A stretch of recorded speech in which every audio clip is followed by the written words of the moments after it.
India boycott আন্দোলন শুরু না হলে, কথাটা না হলে আমি জানতেই পারতাম না বাংলাদেশে এত ভারতের দালাল আছে। এত আমার আশেপাশে। আপনাদের জন্য দরজা খোলা আছে। অমিত শাহ বলেছে, আপনারা এখান থেকে গেলে আপনাদের সিটিজেনশিপ দিয়ে দিবে। হিন্দুদের কথা বলেছে, আপনারা যারা এখানে আছেন, যারা ভারতের দালাল, মুসলমান নামধারী, তারা ওখানে যেয়ে নাম-টাম চেঞ্জ করে বলেন, ভাই আমি আজকের থেকে হিন্দু, আমাকে সিটিজেনশিপ দাও। কেন খামাখা আমাদের দেশটাকে এভাবে করে বিক্রি করছেন? কেন? এই যে হাসিনা সরকার যে মানে আওয়ামী লীগের সরকার যে বিজেপি সরকারের সাথে বা ভারতের সরকারের সাথে একাকার হয়ে গেছে, এটা কিন্তু আজকের হঠাৎ করে হয়নি। এটা সেই ৭৬ থেকে ৮১ সাল পর্যন্ত শেখ হাসিনা, শেখ রেহানা যখন ভারতে ছিল, তখনকার থেকে কিন্তু প্ল্যান, রয়ের প্ল্যান। কারণ তারা ২০-৫০ বছরের প্ল্যান করে। তারা ১-২ বছরের প্ল্যান করে না। সরকার পরিবর্তন হলেও সেই প্ল্যান পরিবর্তন হয় না। জাতীয় নিরাপত্তা বলে এটাকে। তারা সবসময় চেয়েছে বাংলাদেশ তাদের আন্ডারে থাকুক। বাংলাদেশের ভূমি ব্যবহার করে তারা তাদের যে ৭ টা রাজ্য আছে, এই সেভেন সিস্টার্স বলি আমরা, সেটাতে যাতায়াত, সেটার নিরাপত্তা বিধান, সেটাতে সেনাবাহিনী প্রেরণ সবকিছু তারা বাংলাদেশের মাটি যদি ব্যবহার করতে পারে, তাদের প্রায় ২০ ভাগের ১ ভাগ সময় এবং খরচ বেঁচে যায়। সেটাই কিন্তু আজকে তারা বাস্তবায়ন করেছে।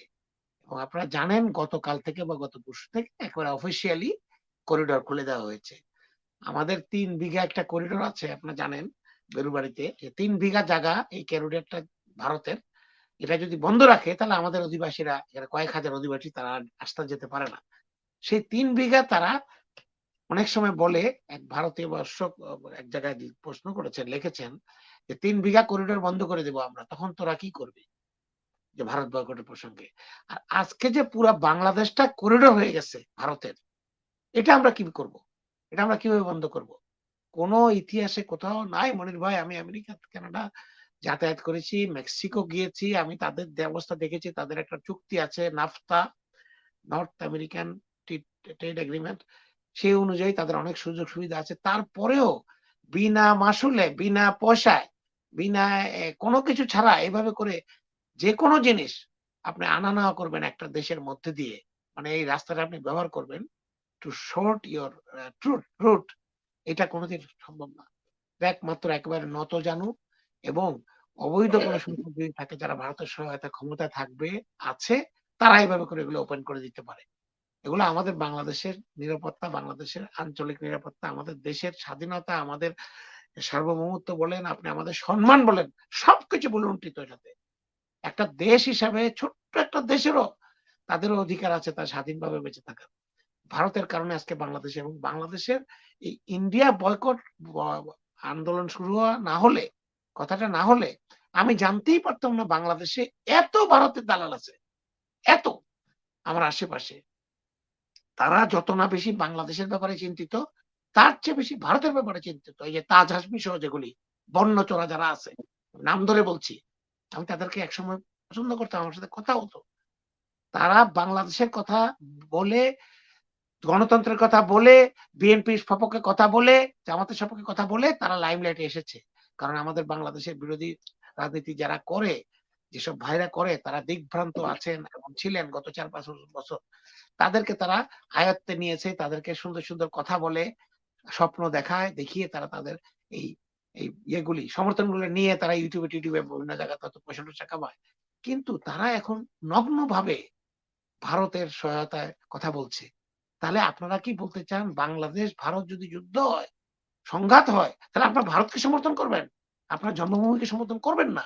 এই যখন অবস্থা, তখন তো আমাদেরকে আজকে বলতে হচ্ছে যে বাংলাদেশ আজ বিপন্ন।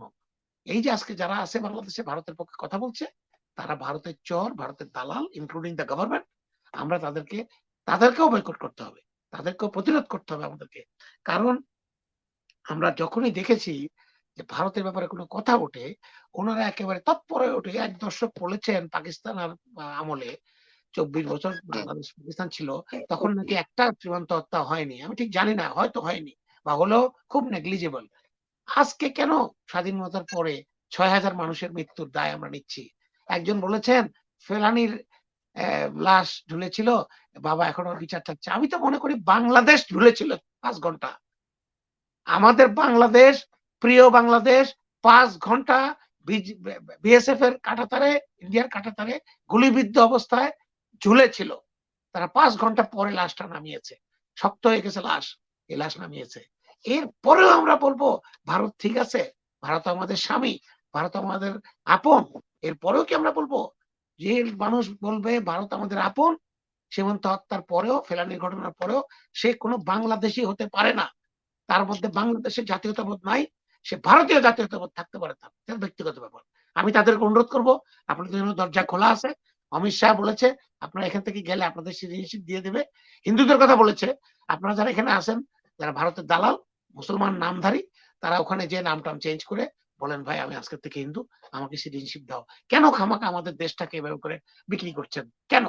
চলে যান ভারতে ভাই, আপনাদের ইচ্ছা মতো সবকিছু খেতেও পারবেন, টয়লেট বাইরে করতে হবে, টয়লেট, এই সমস্যা। আর এছাড়া আপনাদের এখন ভালো থাকবে। অন্য একটা দেশে যে second class third class citizen হয়ে থাকা, আর নিজের দেশে না খেয়ে থেকেও, খালি কাপড়ে থেকেও 1 নম্বর সিটিজেন থাকা, অনেক পার্থক্য। আমরা যারা বিদেশে থাকি 30-32 বছর, যত শান শকত বলি, আমরা এই দেশের অরিজিনাল সিটিজেন না। যতই কিছু বলি, আমাদের কাছে মনে হয় আমরা পরবাসে আছি। আমার দেশ আমাকে টানে, আমার মাতৃভূমি আমাকে টানে। আপনাদের মাতৃভূমি আপনাকে টানে না। আজকে যে আপনারা বলছেন, আপনারা ছাত্রলীগের ভাইরা, পাকিস্তান প্রসঙ্গে একটা কথা বলি, এই যে পাকিস্তান বিরোধিতা করে আমাদের ছাত্রলীগ আর যুবলীগ আর সব লীগ, আতিফ ইসলাম কোন দেশের গায়ক? সে তো পাকিস্তানের একজন গায়ক। সে এসেছিল কয়েকদিন আগে, তার কনসার্টে উপচে পড়া ভিড়। আর ছাত্রলীগের সভাপতি সাদ্দাম হোসেন তার গ্রিন রুমে যেয়ে তার সাথে অন্তরঙ্গ ছবি তোলা, জানের জান ভাব দেখানো, এটা কোন চেতনা ভাই? আমাদেরকে বলেন পাকিস্তানের সাথে নাকি আমাদের আতাত, আমরা পাকিস্তান হয়ে যেতে চাই। আপনারা কি করছেন? আগে নিজেদেরকে শুদ্ধ করেন। লড়কে মুंह में बेरी हाथ, मुंह में बेरी हाथ, हाथ में बेरी मुंह में पान, लड़के लेंगे पाकिस्तान। এটা কার স্লোগান? এটা তো আপনাদের নেতা শেখ মুজিবুর রহমানের স্লোগান। উনি তো দিতেন এটা। এটা দিয়ে তো পাকিস্তান যখন সৃষ্টি হয়েছে তখন তারপর থেকে উনি করতেন এবং করে এসছেন। তাহলে আজকে আপনারা কেন জনগণকে বিভ্রান্ত করেন? কেন আজকে বিভ্রান্ত করেন? আজকে দেখলাম ভাই, এই যে কোথায় জানি ইন্ডিয়ার একটা মধ্যপ্রদেশে একটা মসজিদের ইমামকে পিটিয়ে হত্যা করা হয়েছে। পিটিয়ে হত্যা করা হয়েছে। উনি ঘুমাচ্ছিলেন মসজিদের ভিতরে, মসজিদেই থাকেন। ওনার শিশু সন্তানের বোধহয় গরমে বোধহয় উনি ভিতরে ঘুমাচ্ছিল, 2টা বাচ্চা। ওনাকে পিটিয়ে হত্যা করেছে এই যে বজরং দল আর এরা, আরএসএস। এখানে একটা কথা মনিবে আপনাকে বলি, বাংলাদেশ এবং ইন্ডিয়ার যে পাকিস্তান সমস্যাটা, মুসলিম সমস্যাটা, যেই কারণে ইন্ডিয়া আজকে বাংলাদেশের মুসলিম ইসলামকে টার্গেট করে। কারণ আপনি ভারতের মুসলিমদেরকে আপনি কিন্তু আমাদের মতো মনে করবেন না। তাদেরকে গত 70-75 বছর ধরে তাদেরকে এইভাবে ভয়ে, নির্যাতনে, সবদিকে আইনের মারপ্যাঁচে করে তাদেরকে একটা একেবারে ভেজিটেবল বানানো হয়েছে। যেই জন্য আজকে এবার লোকসভা নির্বাচনে মুসলিম জনগোষ্ঠী, যারা জনসংখ্যার একটা বিশাল ভাগ, 15 কোটি জনগণ আছে ওখানে মুসলিম, তাদের কোনো আওয়াজ পাওয়া যায় না। তারা কোনো সংখ্যা আপনার সদস্য পদপ্রার্থীও না, খুব নেগলিজিবল।